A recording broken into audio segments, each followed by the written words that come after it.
Assalamualaikum warahmatullahi wabarakatuh. Selamat datang di perkuliahan online. Pertemuan kali ini kita akan membahas software development lifecycle. Rencana kegiatan pembelajaran mingguan, capaian pembelajaran pertemuan, mahasiswa mengetahui tujuan dan lingkup perkuliahan mengenai model rekayasa perangkat lunak. Kemampuan akhir capaian pembelajaran, memahami tentang model rekayasa perangkat lunak. Materi pembelajaran, yang pertama model waterfall, yang kedua model prototype, yang ketiga adalah model RAD. Kriteria penilaian, pemahaman mengenai model proses rekayasa perangkat lunak. Software Development Lifecycle atau SDLC adalah proses mengubah suatu sistem software dengan model-model dan metodologi yang digunakan orang untuk mengembangkan sistem software sebelumnya berdasarkan best practice atau cara-cara yang sudah teruji baik. Tahapan SDLC: A. Initiation, biasa ditandai dengan pembuatan proposal proyek software. B. Sistem konsep development, mendefinisikan lingkup konsep termasuk dokumen lingkup sistem, analisis manfaat biaya, manajemen rencana, pembelajaran dan kemudahan sistem. Planning, mengembangkan rencana manajemen proyek dan dokumen perencanaan lainnya.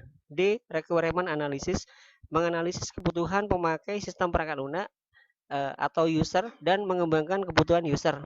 Desain, mentransformasikan kebutuhan detail yang sudah lengkap. Dokumen desain sistem fokus pada pemenuhan kebutuhan fungsi. Development, mengkonversi desain ke sistem informasi yang lengkap termasuk bagaimana memperoleh dan melakukan instalasi lingkungan sistem yang dibutuhkan. Integration and test, mendemonstrasikan sistem software telah memenuhi kebutuhan yang dispesifikasikan pada dokumen kebutuhan fungsional, membuat basis data, pengkodean, pengkompilasian, dan lain sebagainya. Implementation, implementasi software pada lingkungan produksi dan menjalankan resolusi dari permasalahan yang teridentifikasi dari fase integrasi dan pengujian. Operation and maintenance, mendeskripsikan pekerjaan untuk mengoperasikan dan memelihara sistem informasi pada lingkungan produksi. Selanjutnya adalah disposition, mendeskripsikan aktivitas akhir dan pengembangan sistem dan membangun data yang sebenarnya sesuai dengan aktivitas user. Selanjutnya adalah model waterfall. Model SDLC air terjun atau waterfall adalah model sequential linear atau classic life cycle. Model waterfall terdiri dari analisis, desain, pengkodean, dan pengujian. Analisis kebutuhan perangkat lunak menspesifikkan kebutuhan software agar dapat dipahami dan sesuai dengan kebutuhan user. Desain pembuatan software termasuk struktur data, arsitektur software, representasi antarmuka, dan prosedur pengkodean. Pembuatan kode program, desain harus ditranslasikan ke dalam software yang menghasilkan program komputer.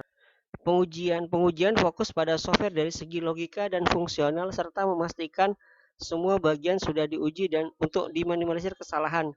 Pemeliharaan maintenance dapat mengulangi proses pengembangan mulai dari analisis spesifikasi untuk perubahan software yang sudah ada tapi tidak membuat software yang baru.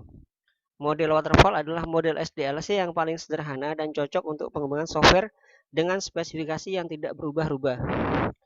Ini adalah contoh paper penelitian model waterfall, di mana di sini ada judul e-administration berbasis desktop dengan metode waterfall di SMA Tarbiyatul Muridin.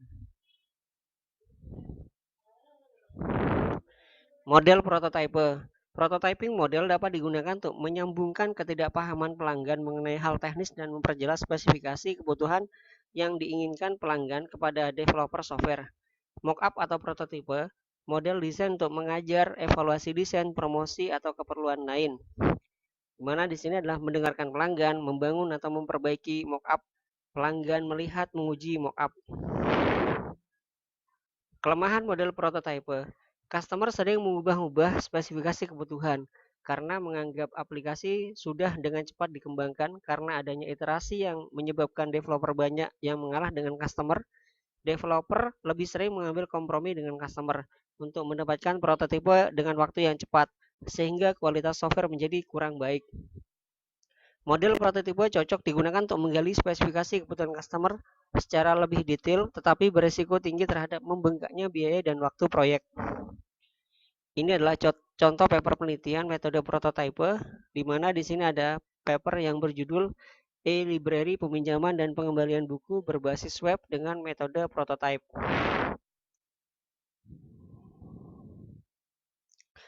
Model Rapid Application Development atau RAD.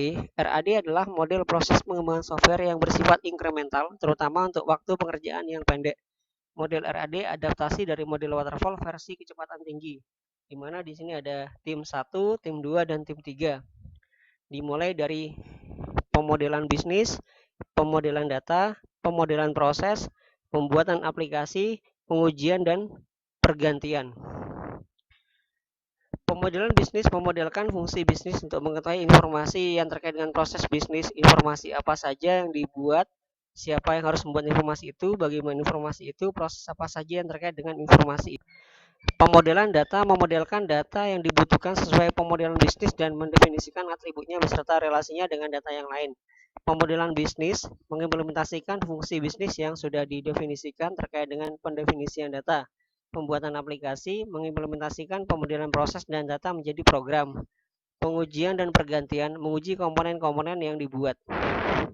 Kelemahan model RAD, pembuatan sistem software dengan skala besar memerlukan sumber daya manusia yang cukup besar untuk membentuk tim. Jika tidak ada persetujuan mengembangkan software dengan cepat atau rapid, maka proyek akan gagal karena bingung dalam mendefinisikan kebutuhan customer. Jika sistem software akan dibuat tidak bisa dimodulkan, dibagi menjadi beberapa komponen karena terlalu banyak campur tangan antar tim. Model RAD tidak cocok untuk sistem software yang memiliki resiko teknis yang sangat tinggi, misal penggunaan teknologi baru yang belum dikenal banyak user dan dikuasai developer. Implementasi model RAD. Model RAD cocok diterapkan jika memenuhi kriteria proyek sebagai berikut. Yang pertama, anggota tim sudah berpengalaman mengembangkan software yang sejenis. Yang kedua, developer sudah memiliki komponen-komponen sistem yang dapat digunakan kembali dalam proyek tersebut. Ini adalah contoh paper penelitian menggunakan metode RAD dengan judul Web Informasi Geografis untuk Spasial Sawah dan Identifikasi Kesuburan Tanah menggunakan metode RAD. Ini adalah referensi yang digunakan untuk presentasi kali ini.